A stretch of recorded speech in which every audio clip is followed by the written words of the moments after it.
100배의 복을 받는 기적이라는 제목으로 하나님의 말씀을 전하도록 하겠습니다. 어느 동네에 교회 가까운 곳에 술집이 하나 새로 생겼다고 합니다. 그러다 보니까 조용하던 동네가 술꾼들이 모이고 밤늦게까지 어찌나 떠들어대는지 인근 교회에서 저녁 예배에 큰 지장을 끼쳤습니다. 그러자 그 교회 교인들이 안 되겠다, 하나님 앞에 기도해야 되겠다라는 마음을 먹고 하나님께 그 술집이 망하든지 천지지변을 일으켜 주시든지 아니면 다른 데로 옮겨달라고 간절히 기도를 시작했습니다. 그러던 어느 수요일 저녁이었습니다. 비가 억수같이 퍼붓는 날이었습니다. 그날도 역시 수요 저녁 예배를 마치고 모든 성도들이 마음을 합심하여 기도하던 중에 갑자기 그 술집에 벼락이 떨어져서 순식간에 온 그 집이 다 타버리고 만 것입니다. 그러자 그 뒷날 그 술집 주인이 화가 나서 교회에 찾아왔습니다. 아니, 어떻게 하나님 앞에 기도했길래 우리에게 이렇게 벼락이 떨어져서 이런 어려움을 겪게 했는가? 그리고는 원망하면서 법원에다가 고소를 한 것입니다. 술집 주인 왜 교회가 하나님께 술집이 없어지라고 기도를 해가지고 그 기도를 하나님이 들으시고 이런 일이 발생했는가? 그러므로 교회가 배상하라 라는 것이었습니다. 그러자 교회 대표가 나가서 말합니다. 아니, 그럴 리가 없다고. 우리 성도들이 하나님 앞에 그렇게 기도했다고 하나님이 그거 다 들어주시겠느냐? 술집이 없어지게 해달라고 하나님이 정말 그렇게 그 기도를 들으시고 그렇게 행하였겠는가? 그렇지 않을 거라고. 한참 이야기를 듣던 재판관이 심의를 끝낸 결론이 이렇게 결론을 내렸다고 합니다. 술집 주인 믿음 있음, 교회 대표 믿음 없음. 여러분, 너무 우스운 이야기 아닙니까? 어쩌면 우리가 하나님을 의지하고 기도하고 믿음으로 살아가면서도 우리는 하나님의 능력을 믿지 못하고 주어진 환경에 낙심하고 불안하며 살아갈 때가 얼마나 많은지 모릅니다. 오늘 이 시간 하나님께서 저와 여러분에게 주시는 이 말씀을 통해 우리의 믿음을 점검하고 전적으로 하나님을 신뢰하는 복을 받으시기를 예수님의 이름으로 축원드립니다. 오늘 우리가 읽은 본문의 말씀은 이삭이 그랄 지방에 있었을 때 그의 농사를 지었는데 100배의 복을 받았다는 이야기입니다. 오늘 본문 12절과 13절을 우리 같이 읽겠습니다. 이삭이 그 땅에서 농사하여 그 해에 100배나 얻었고 여호와께서 복을 주심으로 그 사람이 창대하고 왕성하여 마침내 거부가 되어. 여러분, 너무나도 신기하게도 그 땅에 농사를 지었습니다. 여러분, 여기서 말하는 그 땅이란 어디를 말할까요? 창세기 26장 1절에 나오는 블레셋의 그랄 땅이라고 하는 곳입니다. 여러분에게 지도를 보여드리도록 하겠습니다. 네, 가나안 땅 안에 속해 있는 블레셋에 속한 지역 그랄이라고 하는 빨간 글씨로 적혀 있는 바로 저곳을 가리킵니다.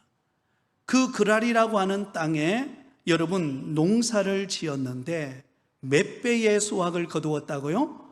무려 100배의 수확을 거두는 은혜를 얻게 되었습니다. 여러분, 우리가 일반적으로 농사를 지어 보신 분이 아시겠지만 몇 배만 더 수확해도 그것은 성공한 농사입니다. 그런데 이삭은 농사를 지었는데 100배의 복을 받는 엄청난 축복을 얻게 되었다는 것입니다. 사실 이삭은 농사꾼이 아니었습니다. 그의 아버지 아브라함 때부터 시작해서 목축업을 주업으로 삼는 사람이었습니다. 그런데 블레셋 그랄 지방에 와보니까 그곳은 광활한 땅과 기름진 옥토가 많아서 그곳에서 농사를 짓게 되었고, 특별히 이 블레셋 그랄 지방의 사람들은 목축업을 천시 여기기 사람들이었습니다. 그래서 농업을 전업으로 하고 있는 그곳이었기 때문에 그곳에서 생소한 농사를 지었어요. 그런데 그 해에 100배의 수확을 거두게 된 것입니다. 그러자 블레셋 사람들이 이삭을 보며 시기합니다. 왜냐하면 자신들은 그런 복을 받아본 적이 없거든요. 그런데 느닷없이 이삭이 자기 땅에 와서 농사를 지었는데 그의 100배의 수확을 거둔 것입니다. 그렇다면 여러분, 블레셋 사람들이 시기할 정도로 이삭이 그의 농사에 100배의 복을 받을 수 있었던 이유가 무엇일까요?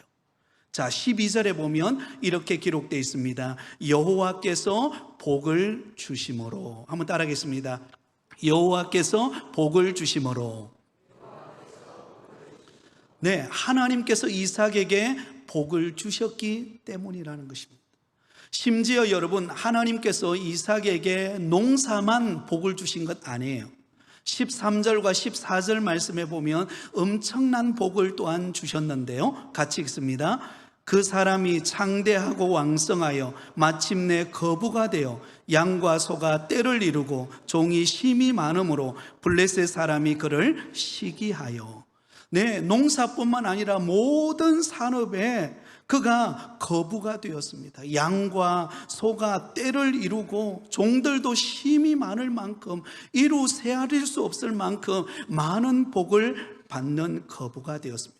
그가 장사를 하면 장사의 길이 열리고, 농사를 지으면 농사의 복을 받고, 목축업을 하면 목축업을 복을 받고, 하는 것마다 잘 되어지는 복을 받게 되었다는 것입니다. 그 이유가 무엇입니까?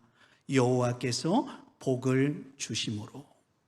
하나님께서 복을 부어주심으로 창대케 되고 왕성하게 되었다는 것입니다. 그런 의미에서 오늘 이 시간 예배드리는 우리 모든 부곡교회 성도님들은 이러한 이삭이 받은 복을 받는 은혜가 임하시기를 예수님의 이름으로 축원드립니다. 아마 여러분들 가운데 이런 의문을 가질지 모르겠습니다. 아이고, 이삭이니까 그런 복을 받았지. 그러나 여러분, 그의 아버지 아브라함이 그 가나안 땅에 올 때만 하더라도요, 보찜 하나 짊어지고 왔어요. 아무것도 없었습니다. 그런데 그곳에 그의 아들 이삭이 복을 받는데 그의 농사에 100배의 복을 받는 은혜와 기적을 경험하게 된 것입니다. 그러므로 여러분, 오늘 이 본문을 대하면서 저는 이 본문을 그냥 넘어갈 수가 없었습니다. 왜냐하면 우리 부곡교회에 속한 모든 성도들도 이삭과 같은 이런 복을 받기를 간절히 목회자로서 소망하고 있기 때문에, 어떻게 하면 우리 부곡교회 성도들이 이삭이 받은 이 100배의 기적의 은혜가 우리도 이런 경험을 할 수 있을까?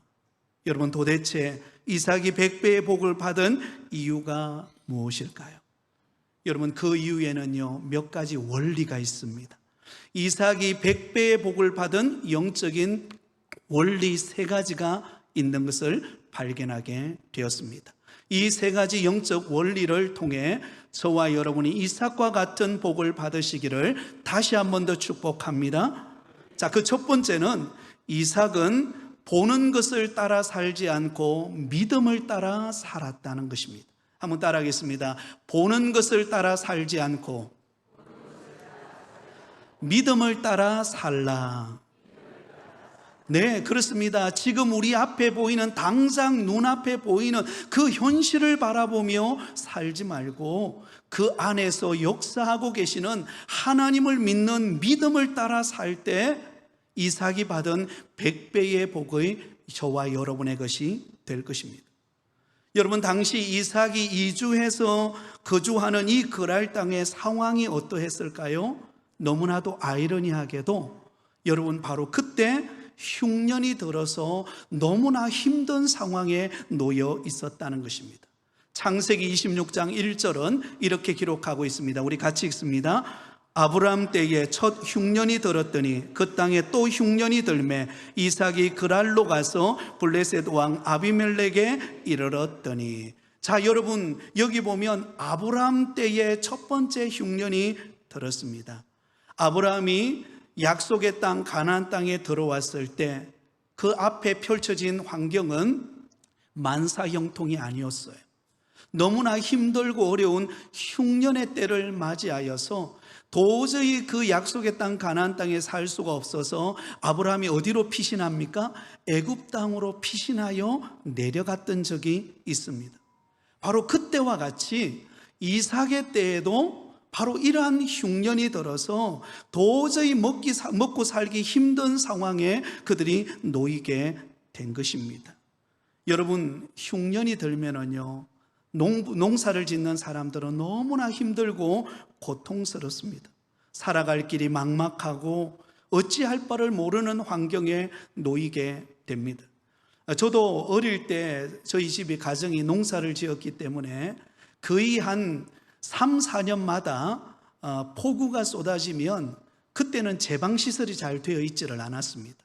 그래서 뚝이 쉽게 무너져 가지고 그렇게 봄에 씨를 뿌리고 정성껏 가꾸었던 그 벼농사가 여름에 폭우를 만나거나 태풍을 만나면요, 다 진흙탕으로 물이 다 덮어버려 가지고 여러분, 한 해의 수확을 거의 절반 이상 거두지 못하는 때가 자주 있었습니다. 저희가 어릴 때는 처음에는 철이 없어서 저희 동네에 뚝이 무너져서 물이 들어오면 학교를 가지 않잖아요. 그래서 학교 안 가는 즐거움 때문에 좋아했는데 나중에 철이 들어보니까 이게 흉년을 맞이한 때인 거예요. 너무나 힘든 상황입니다. 그래서 그때 이 벼농사의 수확을 많이 거두지 못해 그때 주로 많이 수확을 거두었던 것이 다랭이 논이라고 해서 산 중턱에다가 이렇게 좁은 공간에 땅을 파서 논을 만든 곳이 있습니다. 그곳에서 수확을 거둔 것을 가지고 그 빈궁기 시기를 이겨냈던 적이 여러 번 있었던 것을 제가 기억합니다. 여러분, 이삭도 마찬가지예요. 믿음의 아들인 이삭의 때에 하나님께서 만사 형통의 복을 주시면 얼마나 좋겠어요? 그런데 그의 앞에 뭐가 찾아왔어요? 흉년이 찾아온 것입니다. 먹고 살기 너무 힘들고 하루아침에 벼락에 떨어진 것 같은, 땅바닥에 떨어진 것 같은 그런 현실이 그의 앞에 찾아온 것입니다. 그러자 이삭이 어떤 계획을 세우게 됩니까? 곡식이 많고 물이 풍부한 애굽 땅으로 이사를 갈 계획을 세웠습니다. 전던 곳을 떠나서 새로운 곳, 물이 풍부한 애굽으로 가려고 계획을 세웠습니다. 그런데 하나님께서 그 가는 길을 막으시면서 이렇게 말합니다. 창세기 26장 2절입니다. 우리 같이 읽습니다. 여호와께서 이삭에게 나타나 이르시되 애굽으로 내려가지 말고 내가 내게 지시하는 땅에 거주하라. 자, 여러분, 하나님께서 지금 흉년을 만나서 먹고 살기 너무 힘들고 하루아침에 무너져버린 그런 현실을 바라보면서 그래도 애굽이라도 내려가면 그나마 희망이라도 있잖아요. 내려가면 물이 풍부하고 그곳에서 농사 지으면 좀 잘 될 것 같고, 그래서 이사를 가려고 하는데 하나님께서 그것을 막으시고 애굽으로 내려가지 말라, 그리고 내가 네게 지시할 땅에 머물러라. 그 땅이 어떤 땅이에요? 흉년을 맞이한 땅이에요. 흉년을 맞이한 그 땅, 그 가나안 땅을 벗어나지 말고 그 약속의 땅에 머물러라 라고 말씀합니다. 자, 여러분, 인간적으로 한번 생각해 보세요. 지금 먹고 살 게 지금 막막하고 어떻게 살아가야 될지 모르는 그런 상황 속에서 하나님께서 애굽으로 내려가지 말라고 그렇게 명령을 내렸을 때에 여러분, 눈앞에 보이는 현실만 본다면 어떨까요? 절망할 수밖에 없어요. 왜? 아무것도 없으니까요. 가진 것도 없고 어떻게 해야 될지도 모르겠고 막막한 현실 앞에 계산도 되지 않는 상황에서, 답이 보이지 않는 상황에서 하나님께서 애굽으로 내려가지 말고 약속의 땅에 머물러라. 그러면서 하나님께서 하시는 말씀이 그의 앞에 돈 보따리를 내려주시는 것이 아니라 하나님이 약속의 말씀을 주세요. 그게 바로 26장 3절 4절입니다. 우리 같이 읽습니다. 시작. 이 땅에 거류하면 내가 너와 함께 있어 내게 복을 주고 내가 이 모든 땅을 너와 내 자손에게 주리라. 내가 내 아버지 아브라함에게 맹세한 것을 이루어 내 자손을 하늘의 별과 같이 번성하게 하며 이 모든 땅을 내 자손에게 주리니 내 자손으로 말미암아 천하 만민이 복을 받으리라. 할렐루야. 애굽으로 내려가지 말래요. 지금 이삭이 머물고 있는 곳은 흉년인데, 먹고 살기 힘든데 애굽으로 내려가지 말고 그곳에 머물라고 하시면서 하나님이 주시는 것은 돈보따리가 아니라 약속의 말씀이에요. 그 말씀이 무엇인가? 내가 너와 함께 있어 내게 복을 주어 내가 이 모든 땅을 너와 내 자손에게 주리니 그리고 내 자손이 하늘의 별과 같이 번성하게 될 것이고 이 모든 땅을 내 자손에게 주어서 천하 만민이 복을 받게 될 것이다. 여러분, 지금 당장 눈앞에는요, 먹고 살기 힘든 흉년을 맞이했는데 하나님의 약속은 너무나 창대하고 거대한 것입니다. 현실과 하나님의 약속과는 너무나 거리가 먼 상황에 놓여 있습니다. 그것뿐만이 아닙니다. 여러분, 이삭이 머물게 되어지는 이 그랄이라고 하는 곳이 어떤 땅입니까? 흉년을 맞이한 땅일 뿐만 아니라 이곳은 위험이 도사리고 있는 땅이기도 했습니다. 이 그랄 사람들은 위험한 사람들이었습니다. 그 예를 든다면 아리따운 아내, 이삭의 아내를 탐내는 사람들이 있을 만큼, 또한 이삭의 재산을 빼앗아 가려고 하는 시푸른 눈을 뜨고 그러고 기다리고 있는 사람들이 그랄 사람이었어요. 6절과 7절을 당시 상황을 같이 한번 읽겠습니다. 이삭이 그랄에 거주하였더니 그곳 사람들이 그의 아내에 대하여 물으니 리브가는 보기에 아리따움으로 그곳 백성이 리브가로 말미암아 자기를 죽일까 하여 그는 내 아내라 하기를 두려워함이었더라. 여러분, 그 믿음 좋은 이삭도 두려워할 만큼 위기감을 느끼는 곳, 바로 그곳이 그랄이라고 하는 곳이었습니다. 그런데 하나님께서 그런 위험이 도사리고 있고 흉년으로 인하여 기근을 당한 상황 속에서 하나님은 애굽으로 내려가지 말고 약속의 말씀을 붙잡고 그곳에 머물러라는 것입니다. 이삭은 눈에 보이는 현상을 바라볼 것인가, 아니면 약속의 말씀을 붙잡고 인내할 것인가, 이 갈등의 상황에 놓여 있습니다. 바로 그때 이삭은 무엇을 선택했을까요? 눈에 보이는 현실을 바라보며 그 길을 선택한 것이 아니라 보이지 않는 가운데 역사하시는 하나님의 약속의 말씀을 붙드는 믿음의 길을 선택하게 되었던 것입니다. 사랑하는 성도 여러분, 그러므로 눈에 보이지 않는 약속을 붙잡고 믿음으로 그랄 땅에 머문 그 이삭에게 하나님께서 그의 농사를 지어서 몇 배의 복을 얻었다고요? 100배의 수확을 거두는 은혜를 주신 것입니다. 이삭은 지금 자신에게 불리한 상황을 바라보지 않았습니다. 만일 이삭이 환경을 보고 주위를 바라보았다면 그는 견딜 수 없었을 것입니다. 주저앉아 버렸을 것입니다. 어떻게 해야 될지 몰라서 낙심했을 것입니다. 그러나 그때 이삭이 붙든 것은 무엇인가? 눈에 보이는 현실이 아니라 하나님의 약속의 말씀이에요. 그 약속의 말씀을 붙잡고 그 말씀을 따라 순종하여 그곳에 머물 때 하나님은 안 되는 곳에서 되게 하시고 없는 곳에서 있게 하시고 하나님의 공급하심을 경험하게 되어진 줄 믿습니다.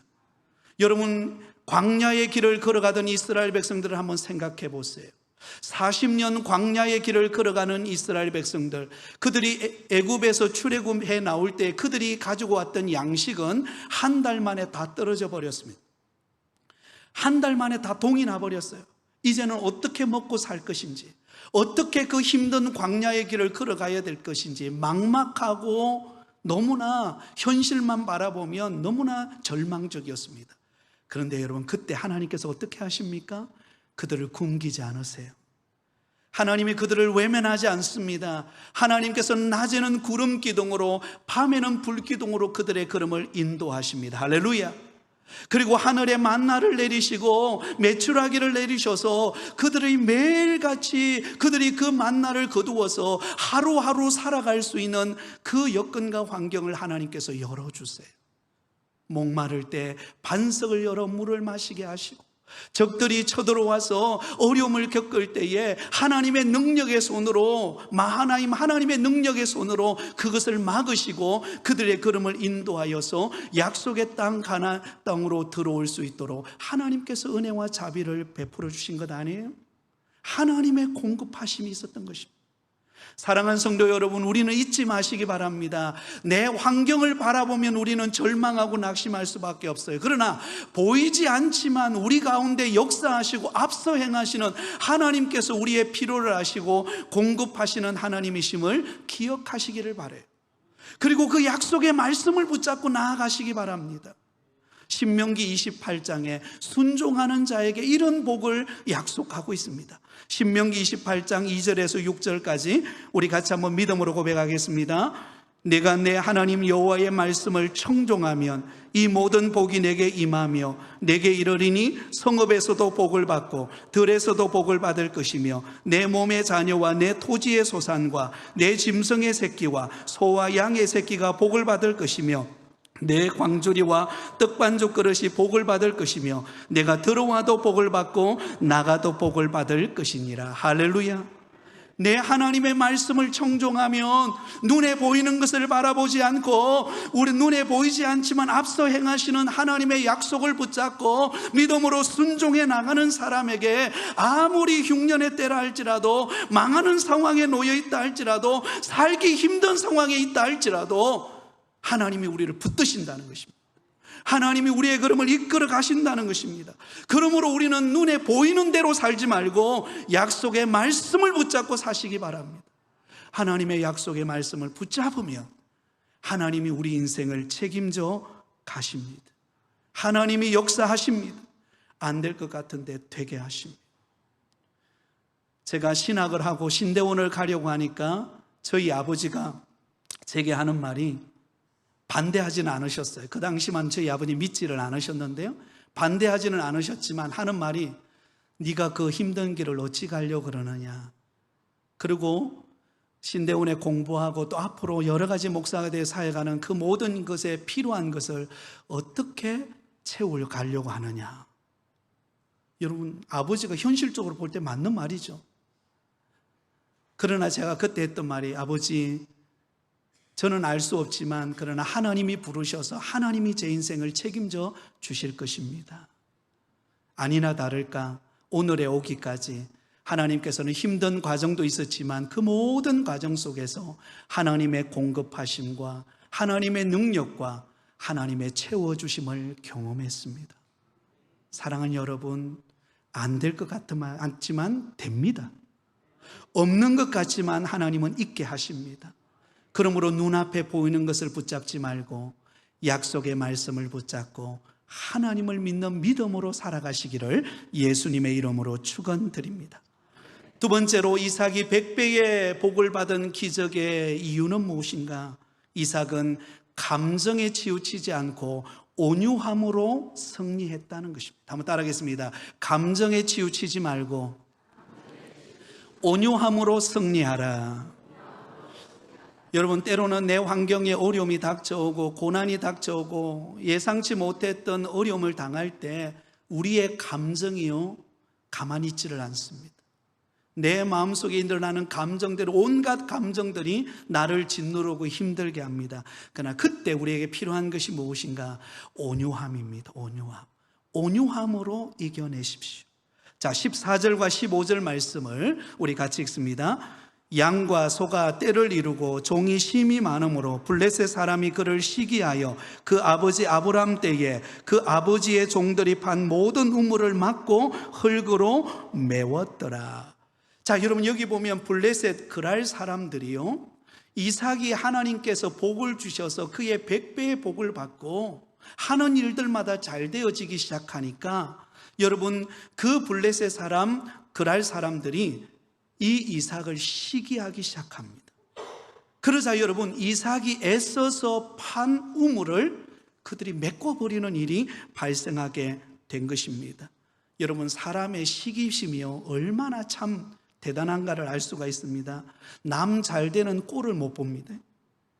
여러분, 우리가 누가 잘 됐다 그러면 여러분, 어떤 사람은요, 배 아파하는 사람이 있어요. 이 시기심이에요. 여러분 생각해 보세요. 생소한 사람이 그랄 땅에 와서 농사를 짓는데 잘 되는 거예요. 그러니 얼마나 시기심이 들었겠습니까?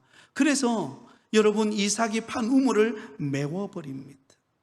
그런데 여러분 그 메워버린 그 우물은 광야의 생활 속에서 이 우물은 생존을 지키는 것과 직결됩니다.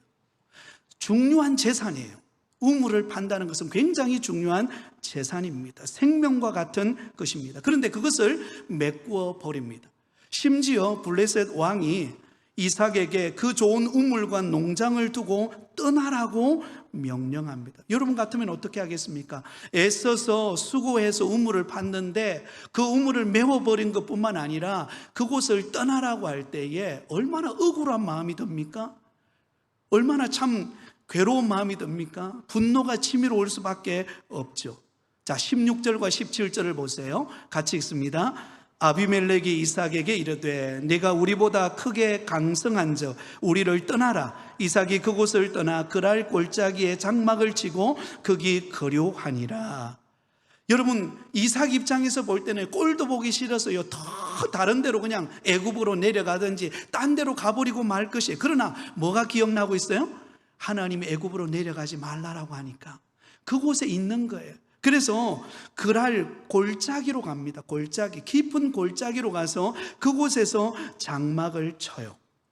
그런데 그곳에서 종들이 또 우물을 팠는데 그곳에서 또 물이 나오는 것입니다. 18절 19절입니다. 그 아버지 아브람 때에 팠던 우물들을 다시 팠으니 이는 아브람이 죽은 후에 블레셋 사람들이 그 우물들을 메웠음이라. 이삭이 그 우물들의 이름을 그의 아버지가 부르던 이름으로 불렀더라. 자, 그런데 여러분 그랄 목자들이 어때요? 다시 그 우물을 우리 것이라고 하면서 빼앗아 갑니다. 그래서 20절에 이렇게 고백해요. 20절을 같이 읽습니다. 그랄 목자들이 이삭의 목자와 다투어 이르되 이 물은 우리의 것이라 하며 이삭이 그 다툼으로 말미암아 그 우물 이름을 에색이라 하였으며, 이 에색이라는 단어는 다툼이라는 뜻입니다. 갑작스럽게 와가지고는 판 우물을 빼앗아가면서 그들과 목자들과 다투면서 빼앗아가 버렸다라는 것입니다. 여러분 같으면 어떻게 하겠습니까? 나의 것을 빼앗아갈 때, 손해보는 상황이 될 때 여러분 가만히 있을 수 있겠습니까? 감정이 북박 조르고 함께 그냥 멱살을 잡든지 어떻게 했을 것입니다. 근데 이삭은 그것을 양보하고 그 자리를 떠납니다. 그리고는 여러분 21절에 보면 또 이런 일이 일어납니다. 21절입니다. 또 다른 우물을 팠더니 그들이 또 다툼으로 그 이름을 뭐라고 부릅니까? 신나라였더라. 이 신나라는 말은 싸움, 강탈하다라는 뜻입니다. 단순히 다툼으로 끝나지 않고 강탈에 반한 강도처럼 빼앗아가 버리는, 우리 것이라고 하면서 빼앗아가 버렸습니다. 여러분 같으면 어떻게 하시겠습니까? 때로는 여러분들이 어떤 거래를 성사시켰는데 상대방에서 그 거래를 바토시키고 그리고는 나에게 손해를 끼칠 때 여러분 같으면 어떻게 하시겠습니까? 정말 견딜 수 없는 그런 분노가 치밀어 오르게 될 것입니다. 그런데 여러분 바로 이 순간에 여러분 이삭은 그들과 싸우지 않아요. 다투지 않아요. 그 자리를 양보하면서 온유함으로 그것을 이겨냅니다. 왜 그랬을까요? 여러분 이삭은 자신은 하나님의 백성이라는 의식이 있었습니다. 다시 말하면 하나님께서 내 인생을 책임져 주실 것이라고 하는 확고한 신뢰가 있었다라는 것입니다. 여러분 온유함은 어디서 나올까요? 온유함은 내 어떤 본성으로부터 나오지 않습니다. 본래 우리 인간의 본성 자체는요 이기적이고 굉장히 여러분 감정적이고, 우리는 남이 나에게 손해를 끼치면 나도 가만히 있지 않고 싶은 것이 우리 죄성을 가진 인간의 욕심입니다. 그런데 이 온유함은 하나님을 전적으로 신뢰하는 믿음의 바탕 위에 나온 성령의 은사예요. 성령의 열매입니다. 그 온유함이 여러분 이 이삭의 마음속에 있음으로 인하여 하나님께서 내 인생을 책임져 주실 것이다. 내가 골짜기로 가면 하나님이 나를 그곳으로 보내실 것이고, 이곳에서 또 옮기면 또 그곳에서도 하나님이 나를 지키실 것이고, 때로는 손해보는 상황이 놓여 있다 할지라도 하나님께서 나와 동행하셔서 나를 지켜주실 것이라고 하는 확고한 믿음이 있었습니다. 결국은 여러분, 누가 손을 들까요? 이삭이 손을 드는 게 아니라 블레셋 왕이 손을 듭니다. 아비멜렉이. 왜? 여러분, 양보하고 온유함이 가득했던 이삭은 가는 곳곳마다 하나님의 역사가 나타나는 거예요. 우물을 파면 우물이 나오고, 그곳에 농사를 지으면 하나님께서 은혜를 주시고, 그것을 보면서 결국은 두려움을 느낀 것입니다. 그래서 이렇게 고백합니다. 28절 29절입니다. 우리 같이 읽습니다. 시작. 하나님은 하늘의 이슬과 땅의 기름짐이며 풍성한 곡식과 포도주를 내게 주시기를 원하노라. 만민이 너를 섬기고 열국이 내게 굴복하리니 네가 형제들의 주가 되고 내 어머니의 아들들이 내게 굴복하며 너를 저주하는 자는 저주를 받고 너를 축복하는 자는 복을 받기를 원하노라. 할렐루야. 여러분, 이삭을 괴롭히던 블레셋 왕 아비멜렉이 하나님을 두려워가 두 손을 들어버립니다. 그리고는 그와 화친 조약을 맺고 마음껏 이삭이 농사를 짓고 살 수 있는 길을 열어줍니다. 여러분, 만약에 감정에 치우쳐서 이삭이 그들과 다투고 문제거리를 만들고 먼지를 내었다면 여러분, 어떤 일이 벌어졌을까요? 하나님의 영광을 가려울 수밖에 없었을 것입니다. 그런데 감정에 치우치지 않고 성령의 열매인 온유함으로 그 환경을 극복할 때 하나님께서 도리어 승리의 기쁨을 그에게 주신 것입니다. 마태복음 5장의 5절에 보면 온유한 자는 복이 있나니 그들이 땅을 기업으로 받을 것이며. 여러분, 때로는 날씨가 무덥고 환경의 어려움이 해결되어지지 않고 여러 가지 힘든 상황에 놓이게 되면요, 우리 감정이 자꾸 폭발하려고 할 때가 있습니다. 그때 우리 감정을 자제시켜야 됩니다. 그때 온유함으로 그 환경을 이겨내는 여러분 되기를 바랍니다. 백악관을 기도실로 만든 대통령이었던 미국의 위대한 유명한 링컨 대통령이 그와 관련된 일화가 있습니다. 링컨 대통령의 아버지가 토마스 링컨이라고 하는 분인데, 이분은 구두 수선공이었습니다. 얼마나 구두를 잘 수선하는지 몰라. 그래서 그 상원 의원들에게까지 소문이 나서 상원 의원들의 구두를 수선해 주었던 그런 유명한 분이셨습니다. 그런 아버지를 두었던 이 링컨이 드디어 대통령에 당선이 되었습니다. 그러자 반대편에 있는 상원 의원들이 그런 구두 수선공의 아들이었던 링컨이 대통령이 되니까 못마땅하게 여겼습니다. 왜냐하면 자신들은 명문 그런 귀족 출신들인데 이 링컨은 초등학교도 제대로 나오지 않고 뭐 출신 신분을 볼 때 너무나 낮은 그런 위치에 놓여 있는 사람이었기 때문에 불쾌했습니다. 그래서 취임 연설을 하려는 바로 그 순간에 이 상원 의원 중에 한 사람이 손을 들고 일어나서 비웃으면서 말하는 것입니다. 링컨 대통령이요, 당신의 아버지가 구두 수선공이었음을 잊지 마십시오. 이 말은 무슨 말입니까? 당신의 신분이 낮다는 것입니다. 당신은 별 볼 일 없는 사람이라는 것입니다. 그러자 그 말을 들었던 링컨이 화를 내지 않고 잠시 눈을 감고 눈물을 흘리다가 그가 눈을 뜨고는 말을 합니다. 네, 맞습니다. 우리 아버지는 구두 수선공입니다. 그리고 이 자리에 상원 의원 여러분들 가운데도 많은 분들이 우리 아버지가 친히 수선해 준 구두를 많이 신고 있을 것입니다. 만약에 여러분 구두가 닳아지거든 저한테 오십시오. 저는 전문가는 아니지만 아버지께 배운 게 있으니까 제가 수선해 드리겠습니다. 하지만 아버지만큼 잘하지는 못할 것입니다. 그러면서 마지막으로 하는 말이, 저희 아버지는 구두 예술가이셨습니다. 나는 아버지를 자랑하고 그 아버지의 아들이기에 아버지를 존경합니다. 나는 구두 수선공의 아들입니다. 그러기에 하나님을 의지하고 하나님께 기도하고 하나님의 뜻대로 이 나라를 이끌어 갈 것입니다. 그래서 백악관을 기도실로 만든 대통령이 링컨 대통령입니다. 여러분, 힘들고 어렵다고 우리의 감정을 폭발하면 안 됩니다. 하나님 앞에 나를 돌아보면서 오히려 온유함으로 우리의 삶을 내어드릴 때 그런 우리에게 하나님께서 은혜와 복을 주실 줄 믿습니다. 마지막 세 번째로는요, 이삭은 가는 곳마다 하나님께 예배하는 삶을 살았습니다. 한번 따라하겠습니다. 가는 곳마다 하나님께 예배하는 삶을 살라. 여러분, 하나님께 예배하는 삶을 살라는 말은 하나님을 우선하는 삶을 살라는 말입니다. 25절을 우리 같이 읽습니다. 25절입니다. 이삭이 그곳에 제단을 쌓고 여호와의 이름을 부르며 거기 장막을 쳤더니 이삭의 종들이 거기서도 우물을 받더라. 자, 여러분, 이삭은 그의 아버지 아브라함과 같이 그가 가는 곳곳마다, 그가 우물을 파는 곳곳마다 가장 먼저 했던 일이 무엇인가? 그곳에 제단을 쌓고 하나님을 예배하는 삶을 살았습니다.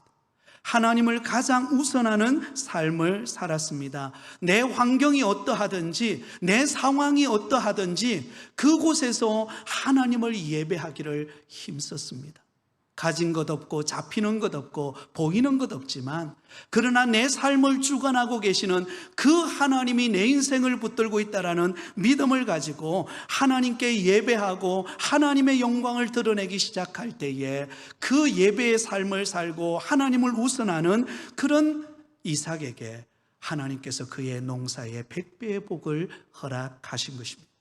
마태복음 6장 33절에 보면 이렇게 말씀합니다. 같이 읽습니다. 그런즉 너희는 먼저 그의 나라와 그의 의를 구하라. 그리하면 이 모든 것을 너희에게 더하시리라. 할렐루야. 사랑하는 여러분, 하나님께서 저와 여러분의 삶 속에 일하실 것입니다. 그러므로 우리의 삶의 우선순위를 하나님께 두고 힘들수록 여러분 하나님을 예배하십시오. 그리고 기도의 자리로 나오십시오.